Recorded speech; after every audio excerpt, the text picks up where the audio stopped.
नमस्कार। आज हम एक ऐसी कहानी की दुनिया में चलेंगे जो ईमानदारी और अकाउंटिंग पर एक बिल्कुल नया, एक ताज़ा नजरिया पेश करती है।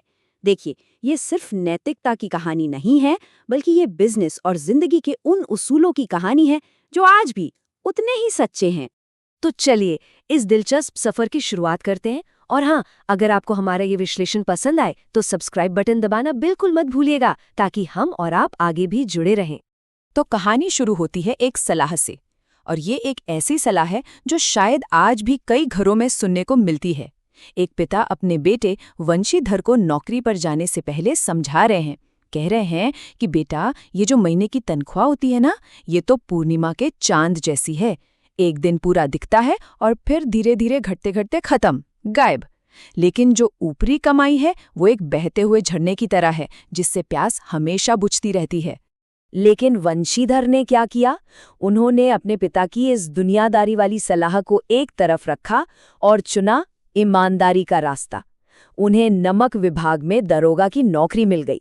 और फिर आई वो एक सर्द रात, एक ऐसी रात जो उनकी पूरी जिंदगी बदलने वाली थी। रात का गहरा सन्नाटा और यमुना नदी के किनारे अचानक गाड़ियों के गड़गड़ाहट ने वंशीधर का ध्यान खींच लिया। उनके कान खड़े हो गए। कुछ तो गड़बड़ थी।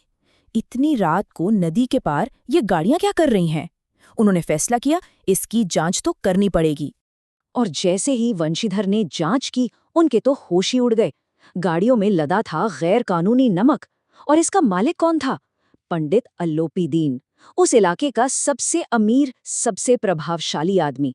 एक ऐसा आदमी जिसे लगता था कि लक्ष्मी यानी पैसा हर किसी को, हर कानून को खरीद सकता है। और यहीं से असली कहानी शुरू होती है।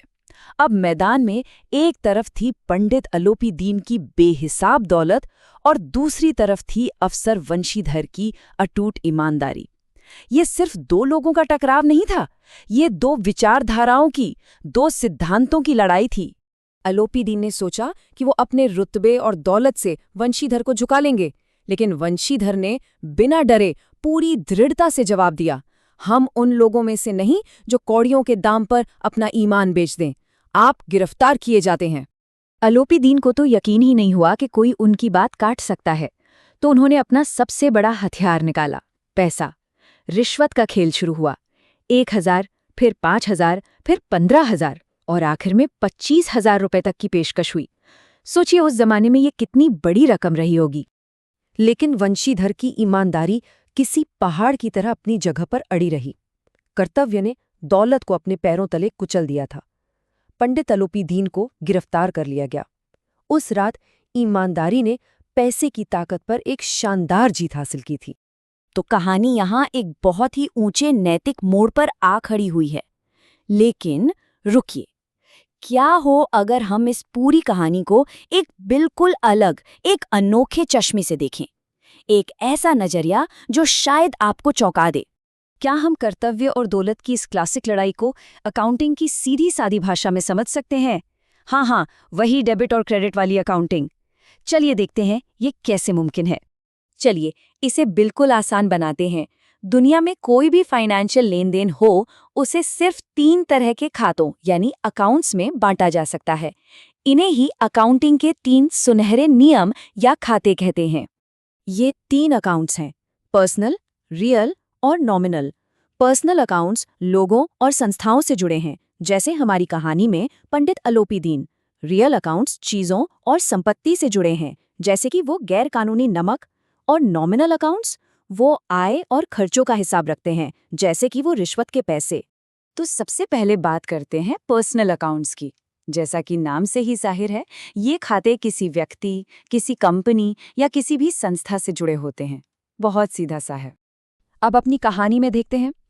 अफसर वंशीधर एक जीते जागते इंसान है, तो ये एक पर्सनल अकाउंट हुए।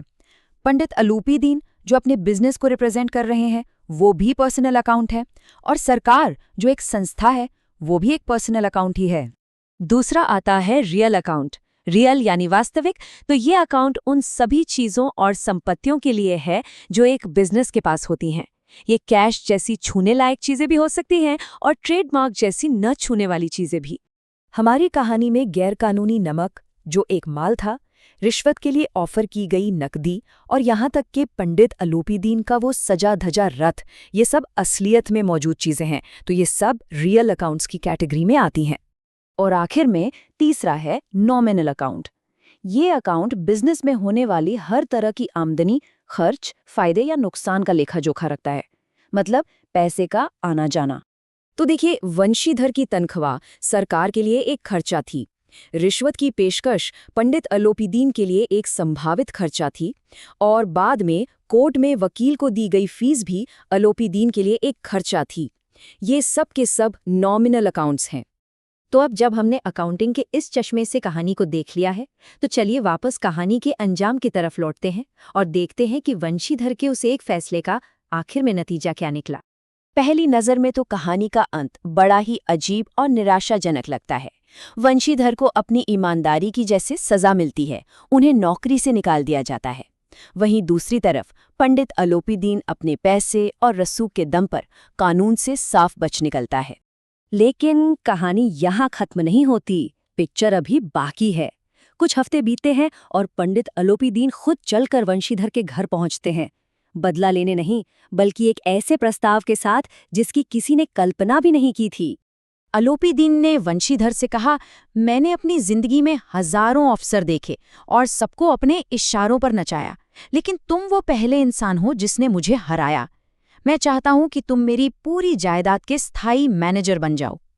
पंडित अलोपीदीन समझ चुके थे कि सच्ची ईमानदारी दुनिया की किसी भी दौलत से कहीं ज्यादा कीमती है। तो आखिर में ये कहानी हमें गहरे सवाल पर लाकर छोड़ देती है। जब जिंदगी का अंतिम बही खाता बनता है, फाइनल लेजर तैयार होता है, तो किसी इंसान की असली कीमत कौन से खाते तय करते हैं? पर्सनल, रियल या नॉमिनल? या फिर इंसान के चरित्र और ईमानदारी का वो खाता जिसका मोल कोई नहीं लगा सकता? सोचिएगा जरूर।